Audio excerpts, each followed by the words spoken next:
थांबा. हे ऐकल्यानंतर तुमच्या मनात एकच प्रश्न राहील. मी हे आधी का केलं नाही? कारण फक्त 3 दिवस ही सेवा करणारी व्यक्ती स्वतःच सांगते, काहीतरी आतून बदललंय. आणि कदाचित हा व्हिडिओ तुमच्यासाठी योगायोग नसेल. ऐका, जर तुम्ही आयुष्यात मोठा बदल शोधत असाल, तर पुढचे 3 दिवस तुमच्यासाठी चमत्कार घेऊन येऊ शकतात.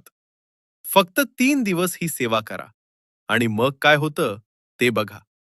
पहिला दिवस. फक्त 5 मिनिटं शांत बसा. डोळे मिटून स्वामींचं नाव घ्या. जे काही प्रॉब्लेम आहेत ते मनात आणा आणि हळूच म्हणा, स्वामी, मला मार्ग दाखवा. दुसरा दिवस. आज एक छोटं पण शक्तिशाली काम करा. एक रिकामं कागद घ्या. त्यावर तुमची एक इच्छा लिहा आणि खाली